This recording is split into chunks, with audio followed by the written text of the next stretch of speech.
My name is Valerie Romness. I'm the director editor of the Challenger Street newspaper in Austin, Texas. And I'm here with Levon Jones from Rochester, New York. We've been communicating for a little over a year about his story. He called the Challenger newspaper to thank for an article, and I knew something was up and called him back. And we spoke, and I got to hear his story and come to realize that we should publish his story here in Austin, Texas, because of the injustice. So here we are today in Austin, where Levon is visiting to continue his pursuit of the Justice Trail. So how are you today? I'm very relaxed. I got acupuncture, and I feel very relaxed. And being in Austin, I had no idea what Austin was. People say a lot of different things about different places and give you this preset notion. But since I've been here, it's been a very good stay. Good food, good people, just really good. Good. You've had a good visit so far. Oh yeah, very, very, very good visit. And you're going back to Dallas later today. Yeah, I'll be going back to Dallas, where I'll be meeting with Andre Hendricks, is another person who I first started this quest on. He wrote the article for Change.org, and he came aboard to support me so that I wouldn't be by myself, because when I started this endeavor, it was by myself, but I wanted to have someone to eyewitness, to be a witness as this thing came into fruition. And he's from Texas also, so. So the story is that when you were 9, you won a contest for design of a building that was grabbed away, and you got no credit. The building was built as the Federal Plaza building in Rochester. The first name, it was called the Changing Scenes before it became the Federal Plaza. Oh, okay. Yeah. And there's a restaurant on the top Mm-hmm. that is round, and the elevators on the outside of the building. It's definitely the drawing you made as a kid. Yeah, exactly. Because what I drew was only from what I was requested from the contest. They wanted to design for a building and restaurant, and the best design would be picked. So it wasn't going to be many winners. It was only going to be one winner, and I just happened to do the drawing that captivated their attention, that they wanted to take and make. Because you're such a good artist. I was a very good artist back then. I had a very creative mind. My imagination was off the chain. So. And you took this very, very seriously. Oh yeah, oh yeah. It was the one thing that I stood out in. Art was the one thing that I put my passion in. I knew at a young age that I love art, and I love being able to draw and create things out of my head. So, jumping to the fight today, what is the goal of your visit to Dallas? My goal, the visit to Dallas, was to meet up with Andre Hendricks and Perspect, to let people know about this journey. Also to meet with you to discuss about writing a kid's book, and then also to further my adventures to unravel all the pieces in this mystery.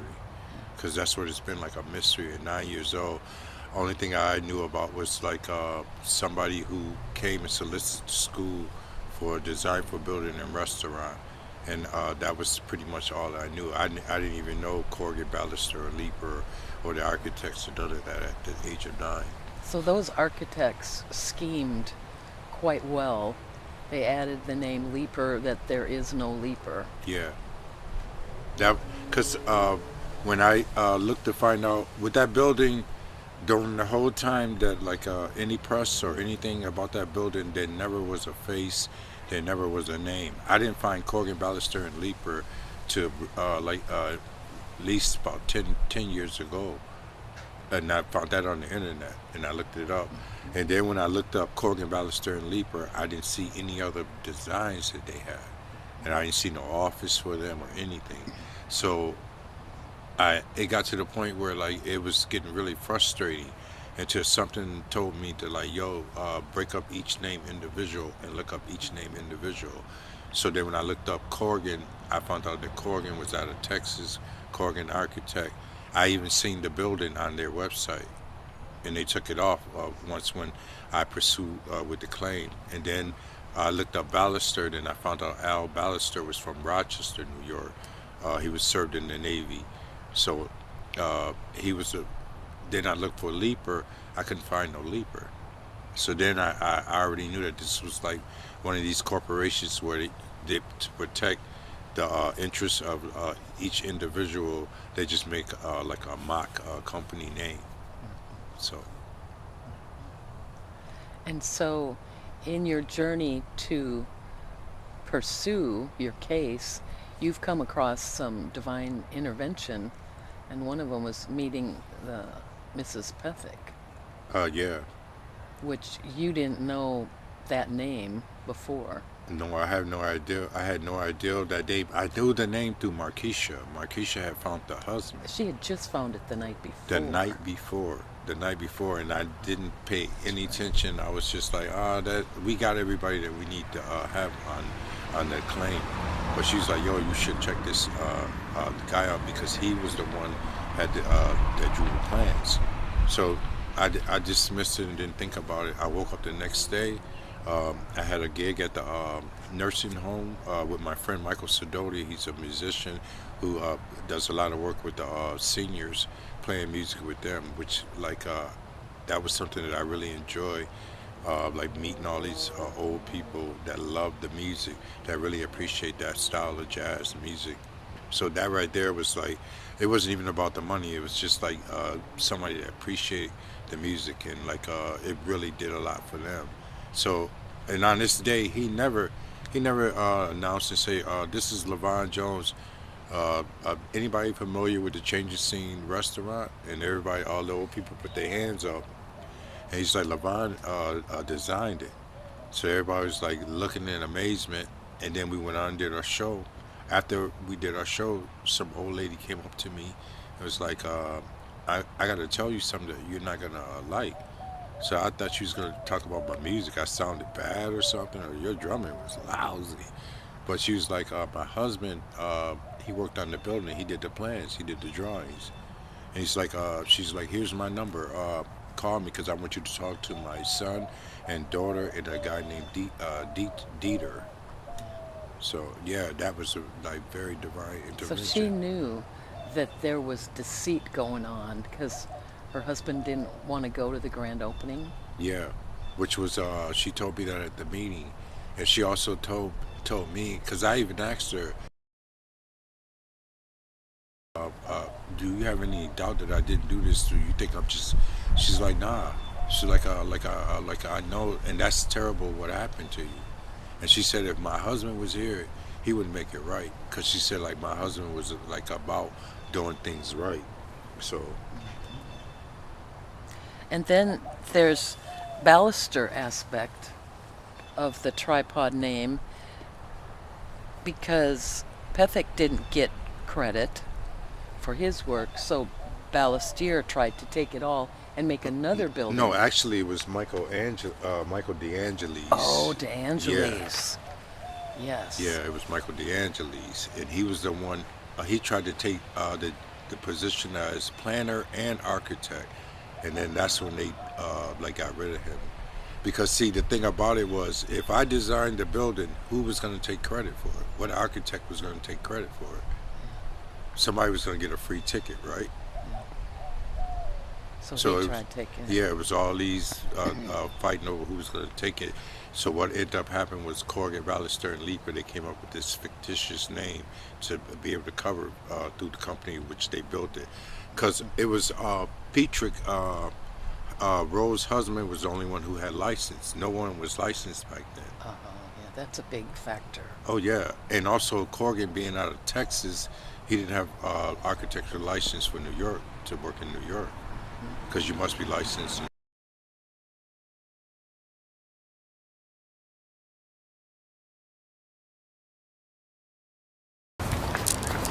So now, let's talk about the powerful people in powerful places and what they're doing. Oh, yeah, because it from where it all started from, because like these people were able to break the law by doing things where certain people didn't have architectural license, and they were able to claim that they were the architects of this building in 1972. But like we happened to look up their records and found out that Corgan didn't have license in 1972. Al Ballister didn't have license in 1972. So, and Petrix, what was his first name? William Petrix was the one who had the architectural license. They used him for his license and for him to be able to be the planner to do the drawing. And then another guy, Michael DeAngelis, which is in the city paper, he the one that he took the credit for William Petrix. And then he got greedy and then tried to take the credit as an architect too. And then that's when they got rid of him, because he also tried to go to Jordan in Iran to build the building there, see if he could get them to pay him to build the building there. And then that's where they kicked him off the project. So, and then, but like now where we at with the powerful people, these people were able to break the law codes, sell the building for $1, tax evasion. The building was sold for $1 so that they wouldn't have to pay the taxes for a $5 million building. And then, so it let me know that with the court system, there's a lot of people that knows in high places what happened and what's going on with the judge and everything, because they try to dismiss my case with a false letter with a docket number that didn't match the original docket number. And then they told me that there were two numbers. The original number is for intellectual property that LeVon Jones, me, the man, filed. And then they said the second number is for a consumer issue, which I never filed anything for a consumer issue. So why would it be two numbers? There's no way it's supposed to be two numbers. So County Court. Not at all. Is that why you have two pencils today? Yes, is Judge Ark available? You know you have two pencils? Regards to what? My name is Markeisha Jackson, Reverend Markeisha Jackson. I'm with Imperishable Ministries of Western New York. And also a place where he can... It's a Federal Communications Commission, and it's in reference to a court claim that was in front of him November of last year. design forward, so he's sitting, working... Who am I speaking with? What's behind him My name's is a really nice backdrop for... Yes, I'm quite familiar with you. You were in the court case as well. Do you have an index number by chance so I can look the case up? Give me one moment.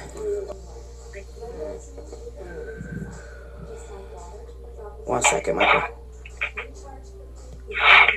Okay. It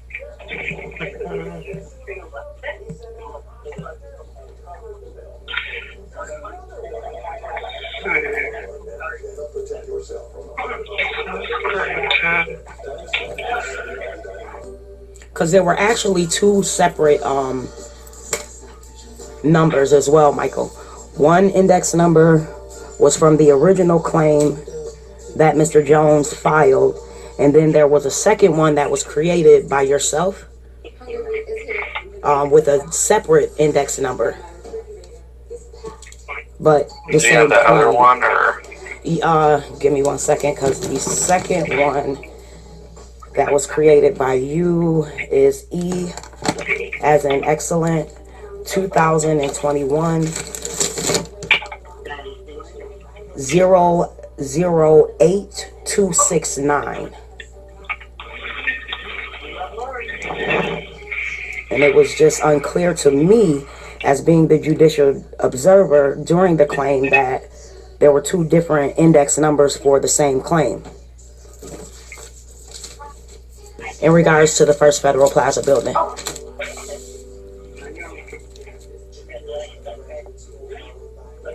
So it looks like the first one you gave me with LeVon Jones, that one is intellectual property. Correct. And the one you just gave me is for a consumer credit matter.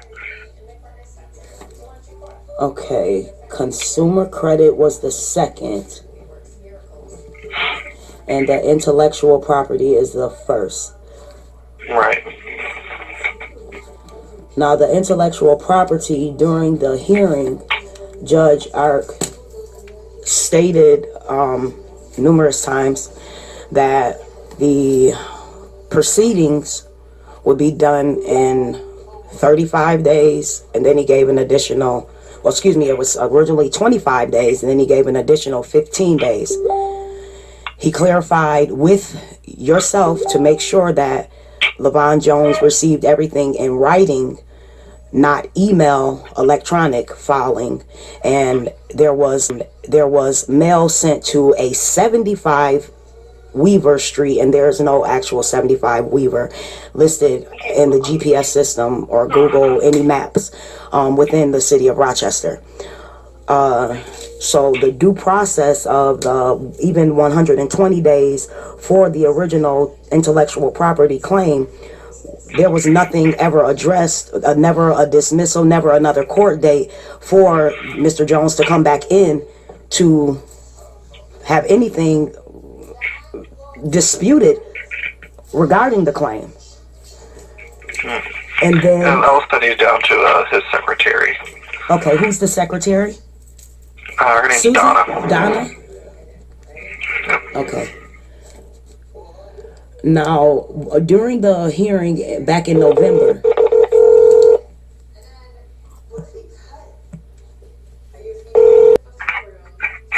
Hi, this is Donna, and you've reached the chambers of Supreme Court Justice John J. Ark.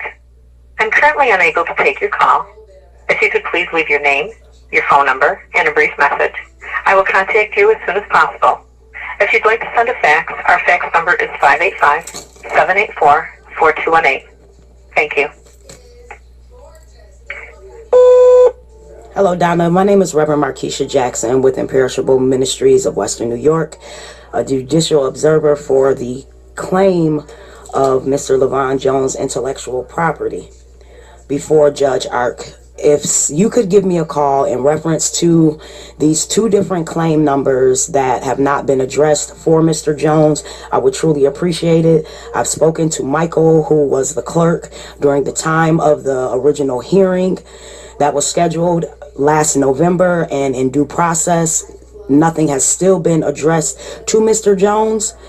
And it has been brought to my attention that Judge Ark is getting ready to retire.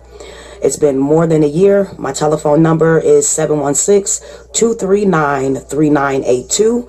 Again, my telephone number is 716-239-3982. In regards to LaVon Jones, the intellectual property, and the claim number that we are speaking of in reference to is These people are really going out of their way to even risk going to jail to be able to discredit. Because that's criminal. Very, yeah. And just like anybody, you can go on the Rastavan and you can look on the conversation. You can see the conversation with the judge. He didn't know the conversation was recorded.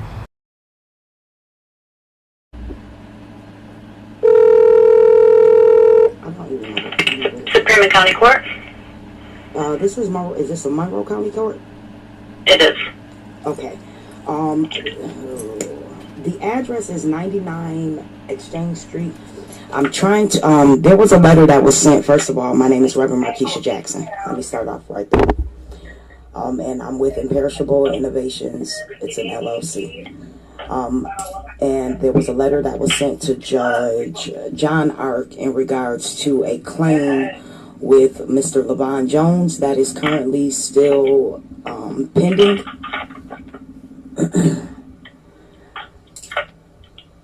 All right, hold on 1 second. Thank you.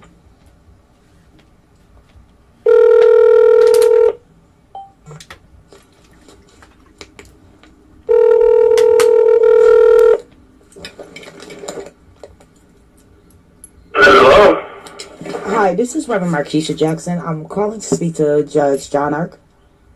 Speaking. How are you, Judge Ark? Good. What can I do for you? This is in regards to LaVon Jones's claim. I was the judicial observer at the time of the claim back in November. And it's in reference to the intellectual property for the former First Federal Plaza. Oh, okay. Now, It's the hamburger building? that's correct. That is correct. Okay. Now, when the court appearance took place, the claim hearing, it was worded by you that both parties had about 45 days to get any other information if they needed to do any additional information that needed to be done for you to oversee the claim. I don't know if that was done, but there was a transcript that was done because Mr. LaVon Jones never received any documentation saying if the claim was closed, if it was dismissed, or if it was still pending.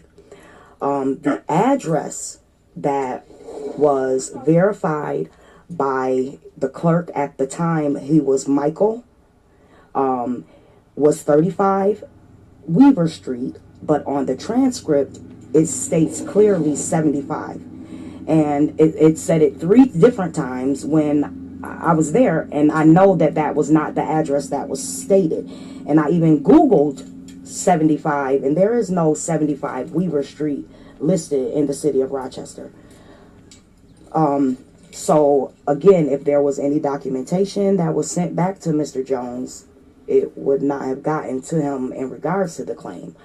But do you know what the standing is right now? Because there was a notice of judgment that was submitted by Mr. Jones as well, and that has not even been addressed with a court date. My guess is that the lawyers defending, was it the county or the city? I forgot whom. County. Along with, they probably prepared a final order and filed it with the county clerk's office.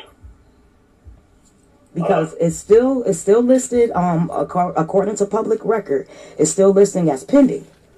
There was a update on the Wikipedia website stating that now LaVon Jones, the student, is the original designer, but that was not there back in November when he came for the claim. It wasn't even there last year.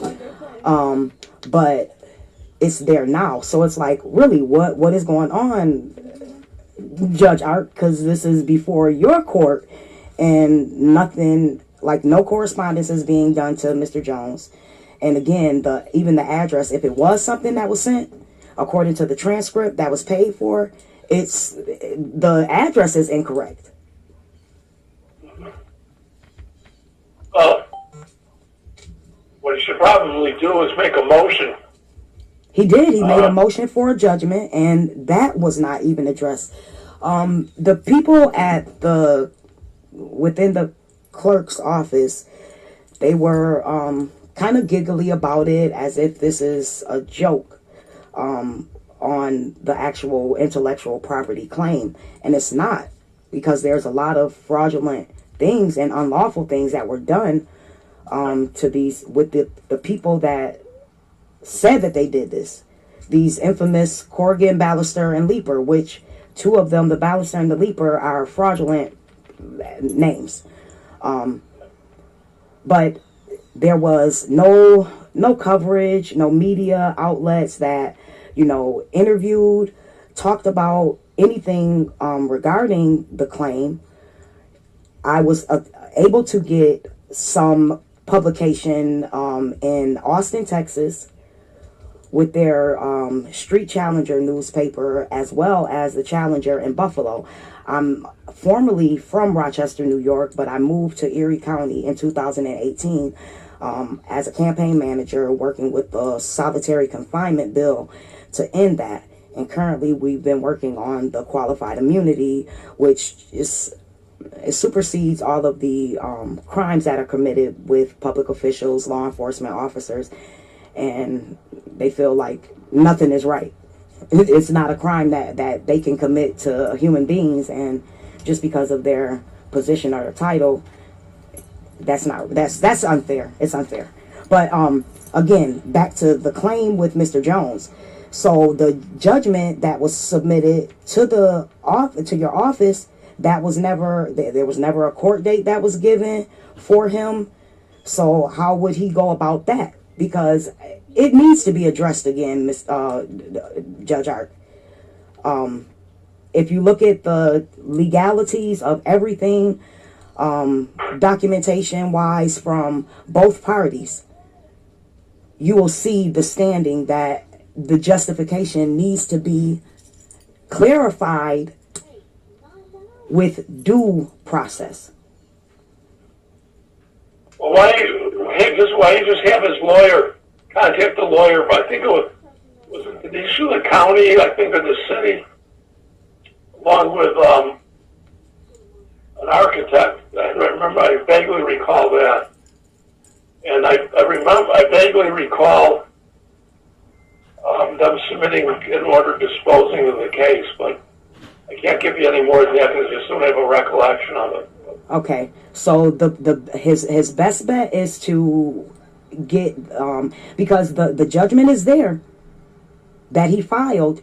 I just don't understand why the clerks are not getting this information to you. Yeah, I mean, I can't. I don't take responsibility Right, for that. and I'm not, and that is understandable, but that's what some of my argument is right now, that they're not getting the information to you for you to see this, because someone did stamp your name on something that said that the case was dismissed. Oh. Yeah. So it's like Judge John Art did not do this. The case is not dismissed. The case is still pending. So it's like, okay, somebody has to be held accountable for this, because this is not coming to you as due process when it should be getting to you in due process. Well, why don't you piece everything together and send it to us? Okay. What do you have, We'll take a look at it. I just can't. I can't give you any clarification because I don't know what the filings are. I don't have them in front of me. Okay. Well, I will definitely I'll be back in New York on Saturday. Because right now I'm down in South Carolina working with their judicial system as well. So, but I'll be back in New York on Saturday, and we'll make sure that everything. Piece it all together and let us know, okay? Yes, definitely. Thank you so much, John. Okay, we'll look forward to it. See you then. Okay. Bye now. Bye-bye.